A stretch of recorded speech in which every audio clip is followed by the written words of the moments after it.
नमस्कार दोस्तों, समय हो चुका है बड़ी खबर का। आइए कुछ सुर्खियों पर नज़र डालते हैं। अडानी ग्रुप विवाद थमने का नाम नहीं ले रहा है। देश भर में 6 फरवरी को एलआईसी और एसबीआई के दफ्तरों का सामना धरना करेंगे कांग्रेसी। आपको बता दें, भारतीय उद्योगपति गौतम अडानी के लिए साल 2023 बेहद बुरा साबित हो रहा है। हर बीतते दिन के साथ उन्हें झटके पे झटका लग रहा है। बीते साल 2022 में दुनिया के तमाम अरबपतियों में से वह अकेले ताबड़तोड़ कमाई करने वाले शख्स में एक रहे थे, लेकिन बीते 1 साल में उन्होंने जितना कमाया उससे ज़्यादा 1 महीने में गँवा दिया। दरअसल दोस्तों, अडानी ग्रुप की मुश्किलें कम होने का नाम नहीं ले रही हैं। अब कांग्रेस की खुलकर देशव्यापी आंदोलन छेड़ने का ऐलान कर लिया है। अडानी ग्रुप विवाद कांग्रेस महासचिव केसी वेणुगोपाल ने बताया कि पार्टी ने फैसला किया है कि अडानी ग्रुप के खिलाफ देशव्यापी आंदोलन किया जाएगा। उन्होंने आरोप लगाया कि केंद्र सरकार आम लोगों के पैसे का इस्तेमाल करके अपने करीबी दोस्त की मदद करने के लिए आगे आई है, जिसका कांग्रेस पार्टी विरोध करती है और सोमवार को एलआईसी और एसबीआई दफ्तरों के सामने देश भर के जिलों में आंदोलन किया जाएगा। आपको बता दें, भारतीय उद्योगपति गौतम अडानी के लिए साल 2023 बहुत बुरा साबित हुआ है। हर बीते दिन की उनके झटके पे झटका लग रहा है। बीते साल 2022 में दुनिया के तमाम अरबपतियों में से अकेले ताबड़तोड़ कमाई करने वाले शख्स रहे थे, लेकिन बीते 1 साल में उन्होंने जितना कमाया था उससे ज़्यादा 1 महीने में कमा दिया। यही नहीं, टॉप 10 अमीरों की लिस्ट से बाहर भी हो गए और एशिया का सबसे अमीर व्यक्ति होने का ताज भी उनसे छिन गया है।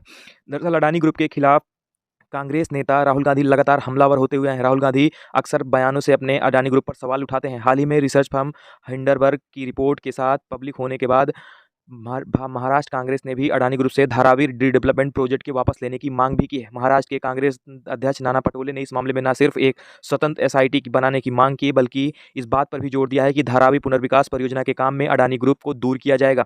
कांग्रेस ने चेतावनी भी दी है कि कहा, अगर अडानी ग्रुप का वही हश्र भी हो सकता है जो सहारा ग्रुप का हुआ है। महाकांग्रेस सचिव जयराम रमेश ने भी ट्वीट पर करके सरकार को घेरा है। ब्लूमबर्ग की रिपोर्ट के मुताबिक साल 2022 में गौतम अडानी कंपनियों में बेस्ट परफॉर्मेंस दी है और शेयर की रफ्तार का असर उनकी नेटवर्थ पर पड़ता चला गया।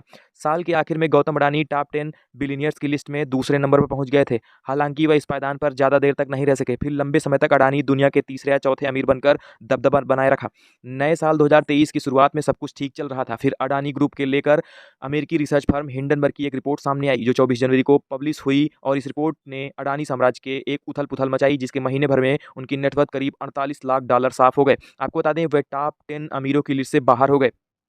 आपको बता दें दोस्तों, हिंडनबर्ग की रिसर्च रिपोर्ट में निवेशकों के सेंटीमेंट जो विपरीत असर हुआ, उसका अडानी ग्रुप की कंपनी के शेयर से सुनामी लाने का काम किया। लगातार नुकसान झेल रहे गौतम अडानी ने अपनी कंपनी अडानी एंटरप्राइजेस का 20,000 करोड़ रुपए फॉलो ऑन पब्लिक ऑफर यानी एफपीओ पर फुल सब्सक्राइब होने के बाद वापस भी लेना पड़ा। उन्होंने एफपीओ को वापस लेते हुए इस बड़ी वजह को बताते हुए खुद बयान जारी करके कहा कि हमारे निवेशकों ने मुझे बनाया है, हम उनका किसी तरह से नुकसान नहीं कराना चाहते। ऐसे में ऑफर को हम वापस ले रहे हैं। जिन निवेशकों ने इसमें पैसे लगाए हैं उनकी रकम वापस की जाएगी। अब चलते हैं आपके साथ दूसरी खबर पे।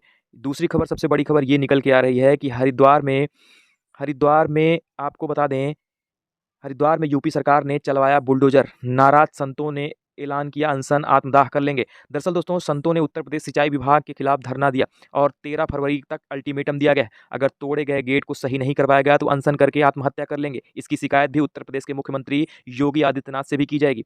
आपको बता दें, हरिद्वार के सिंचाई विभाग की जमीन से बीते सोमवार को हटाए गए अतिक्रमण के विरोध में बैरागी अखाड़ों के संतों ने मोर्चा खोल दिया। संतों ने उत्तर प्रदेश सिंचाई विभाग के खिलाफ धरना दिया है और 13 फरवरी तक अल्टीमेटम दिया है कि अगर तोड़े गए गेट को सही नहीं करवाया गया तो अनशन कर लेंगे। साधु संतों का आरोप था कि हाईकोर्ट के स्टे के बावजूद सिंचाई विभाग ने जानबूझकर अतिक्रमण के नाम पर अखाड़ों पर बुलडोजर चलाया है। आपको बताएं दोस्तों, बैरागी अखाड़ों के साधु संत अब धरने पर बैठ गए हैं, मगर कोई भी अधिकारी उनकी सुध लेने के लिए बैरागी कैंप पर नहीं पहुंचा। फोन पर वार्ता होने के बाद साधु संतों ने 13 तारीख तक उत्तर प्रदेश के अधिकारियों को अल्टीमेटम दिया है।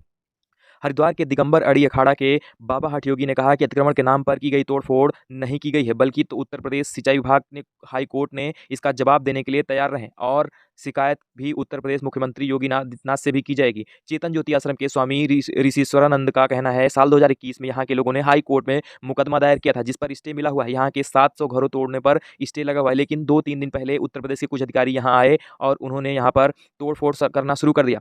जब संतों ने उनसे संपर्क किया तो अधिकारियों ने कहा कि हमें यहाँ पर नोटिस देने का अधिकार है, और जब फिर संतों ने हाई कोर्ट के स्टे ऑर्डर को कॉपी भेजी तो उन्होंने अपनी गलती को स्वीकार की है। अब पीड़ितों का ये कहना है कि यदि यूपी सरकार की यहाँ बाउंड्री वील नहीं करवाती तो निश्चित रूप से साधु संत उत्तर प्रदेश में खिलाफ एफआईआर दर्ज करने के लिए बाध्य हो जाएंगे। दरअसल निर्मोही अखाड़े के संत गोविंद दास का ये भी कहना है कि उत्तर प्रदेश सिंचाई विभाग के अधिकारियों को 13 तारीख का अल्टीमेटम दिया है हमने। अगर उनसे गलती हुई है तो उसकी भरपाई भी करेंगे, अगर नहीं करते हैं तो आज मैं अनशन पर बैठ रहा हूँ। आपको संतों के अखाड़ों ने ये भी कहा कि अभी थोड़ा इंतजार कर लेते हैं, उनकी बात को देख लेते हैं, सही करते हैं तो ठीक, लेकिन अपनी गलती को नहीं स्वीकार करते हैं तो हम अनशन पर बैठेंगे और अनशन पर बैठने के बाद हम आत्महत्या कर लेंगे, ये मेरी प्रतिज्ञा है। तो दोस्तों, इस खबर के साथ आपको ले चलते हैं अगली खबर पे, जो है आगामी चुनाव में रिमोट वोटिंग मशीन का इस्तेमाल नहीं, विदेशी जेलों में बंद हैं 8,343 भारतीय। दरअसल दोस्तों, लोकसभा के एक प्रश्न के उत्तर में कानून मंत्री किरेन रिजिजू ने लिखित जवाब में कहा कि चुनाव आयोग के अनुसार आगामी चुनाव के लिए आरबीएम पेश करने का कोई प्रस्ताव नहीं है। आपको बता दें, केंद्र ने शुक्रवार को लोकसभा में सूचित किया कि देश के आगामी चुनाव में रिमोट इलेक्ट्रॉनिक वोटिंग मशीन का उपयोग करने का कोई प्रस्ताव नहीं है। यह एनआरआई मतदाताओं के उपयोग के लिए भी प्रस्तावित नहीं किया गया। दरअसल दोस्तों, लोकसभा में एक प्रश्न के उत्तर में कानून मंत्री किरण रिजिजू ने लिखित जवाब में बताया कि चुनाव आयोग के आगामी चुनाव के लिए आरबीएम पेश करने का प्रस्ताव नहीं है। इस साल कई राज्यों में विधानसभा चुनाव होने वाले हैं। साल 2024 में लोकसभा का भी चुनाव होगा। लोकसभा अध्यक्ष ओम बिरला ने शुक्रवार को यह कहा कि भारत की लोक लेखा समिति संसद की सबसे पुरानी वित्तीय समिति है। इसकी स्थापना 1921 में हुई थी। लोक लेखा समिति समेत अन्य समितियां कार्यपालिका की जवाबदेही सुनिश्चित कर संसद को एक अति महत्वपूर्ण दायित्व को पूरा करती हैं। लोकसभा अध्यक्ष की यह बात दक्षिण अफ्रीका की संसद की लोक लेखा समिति के सभापति मखुलेको हलेंगुआ के नेतृत्व में एक संसदीय प्रतिनिधिमंडल के मुलाकात के दौरान ये बात कही गई। उन्होंने कहा कि वित्तीय नियंत्रण में एक ऐसा प्रभावी साधन है जिसके जरिए विधायिका कार्यपालिका पर निगरानी रखती है और लोक लेखा समिति की अग्रणी भूमिका निभाती है। आपको बता दें दोस्तों, भारत रक्षा क्षेत्र में खुद को लगातार मजबूत कर रहा है। सरकार ने लोकसभा को बताया कि भारत ने बीते 5 वर्ष में 1.93 लाख करोड़ रुपए मूल्य के सैनिक उपकरण खरीदे गए हैं। रक्षा मंत्री अजय भट्ट ने सदन को सूचित किया कि 5 सालों में जिन प्रमुख रक्षा उपकरणों के आयात किए गए, उनमें हेलीकॉप्टर, विमान, रडार, रॉकेट, बंदूक, असॉल्ट राइफलें, गोला बारूद शामिल है। इसमें आंकड़े आपको स्क्रीन पर दिख रहे होंगे। 2017-18 से 2021-22 की अवधि तक संबंधित हैं। 2017-18 में 30,667 करोड़, 2018-19 में 38,115 करोड़, 2019 से 20 में 40,303 करोड़। आपको बता दें 2021-22 में 43,916 करोड़ और 2021-22 में 40,839 करोड़। राजनीतिक दलों के फंड पर कानून बनाने का कोई प्रस्ताव ये भी सरकार ने मना किया। केंद्र सरकार ने शुक्रवार को लोकसभा में बताया कि कानून बनाकर राजनीतिक दलों के वित्त के विनियमन का कोई प्रस्ताव भी नहीं है। कानून मंत्री किरेन रिजिजू ने एक प्रश्न के उत्तर में ये लिखित बात कही कि सरकार ने देश के मौजूदा चुनाव पद्धतियों में सुधार करने के लिए कोई कदम उठाए हैं। इसके जवाब में उन्होंने कहा कि समय समय पर सरकार चुनाव सुधार के लिए कदम उठाती है। उन्होंने कहा कि चूंकि एक सतत प्रक्रिया है, इसमें चुनाव आयोग के प्रस्तावों पर गौर किया जाता है।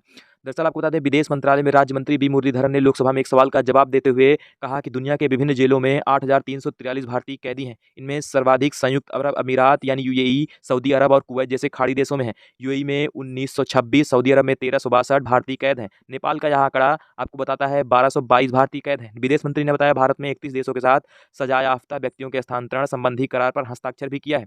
आपको बता दें दोस्तों, ये बात आगे चल दी। अनिवार्य वैतनिक अवकाश का कोई प्रावधान भी नहीं है। केंद्रीय स्वास्थ्य मंत्री राज्य मंत्री भारती प्रवीण पवार ने लोकसभा में यह भी बताया कि सरकार ने कार्यस्थलों में मासिक धर्म के दौरान अनिवार्य वैतनिक अवकाश के लिए कोई प्रावधान नहीं बनाया है। एक लिखित प्रश्न के जवाब में उन्होंने यह भी बताया कि एक सामान्य शारीरिक प्रक्रिया है और काफी कम लोगों को अधिक समस्या होती है, मगर दवाओं के जरिए इसे नियंत्रित किया जा सकता है। भारत 5G सेवाओं पर ताइवान से कोई मदद नहीं ले रहा है। हालांकि ताइवान कंपनियां कई अन्य कार्यक्रमों में हिस्सा ले रही हैं, खासकर इलेक्ट्रॉनिक सेमीकंडक्टर के निर्माण में पारिस्थितिकी तंत्र को तैयार करने के लिए। राज्यसभा ने एक लिखित प्रश्न के जवाब में केंद्रीय वाणिज्य मंत्री और उद्योग राज्य मंत्री अनुप्रिया पटेल को ये बात जानकारी के माध्यम से दी।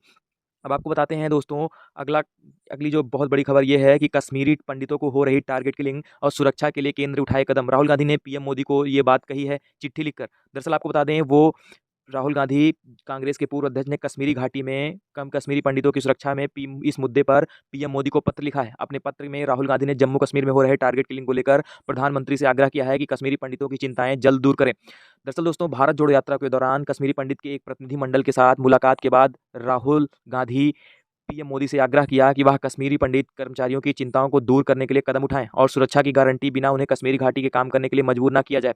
आपको बता दें, राहुल गांधी ने अपने पत्र में क्या लिखा कि प्रधानमंत्री जी, भारत जोड़ो यात्रा के दौरान कश्मीरी पंडितों के प्रतिनिधि ने मुझसे मिलकर अपने दुखद हालात बताए। आतंकियों की टारगेट किलिंग के शिकार कश्मीरी पंडित को बिना सुरक्षा गारंटी घाटी में जाने के लिए विवश न किया जाए। आशा है कि इस बात पर आप उचित कदम उठाएंगे। दोस्तों, आपको बता दें, राहुल गांधी ने प्रधानमंत्री को पत्र लिखकर दावा भी किया है कि कश्मीरी पंडित कर्मचारियों को प्रति जम्मू कश्मीर प्रशासन का रवैया संवेदनशील है। राहुल गांधी ने कहा कि आतंकियों द्वारा हाल ही में कश्मीर पंडितों व लोगों की लगातार चुन चुन की जा रही हत्याओं और घाटी में डर और निराशा का माहौल बन गया है। दरअसल जो पूर्व कांग्रेस अध्यक्ष ने अपनी पत्र में यह भी लिखा कि अपनी सुरक्षा और परिवार की चिंता को लेकर गुहार कर रहे कश्मीरी पंडितों को आज सब सरकार हमदर्दी और अपनेपन की उम्मीद है। तब उपराज्यपाल मनोज सिन्हा ने उनके लिए भिखारी जैसे शब्दों का प्रयोग करना गैर जिम्मेदाराना है। प्रधानमंत्री जी, शायद आप स्थानीय प्रशासन की इस असंवेदनशीलता से परिचित ना हो। कांग्रेस सांसद ने पीएम मोदी को पत्र में लिखा कि मैं कश्मीरी पंडित भाई बहनों पर भरोसा दिया है कि उनकी चिंताओं को और मांगों को आप तक पहुंचाने का प्रयास करूंगा। मुझे उम्मीद है कि यह सूचना मिलते ही आप जरूर से जरूर कदम उठाएंगे। तो दोस्तों, आपको ये न्यूज़ कैसी लगी और कैसा हमारा ये आज की सुर्खियों में कैसा न्यूज़ रहा, आप बताएँगे हमें। तब तक अपने कमेंट में अपना राय दें क्या है, और ताकि हम अपना बेहतर और सुझाव दे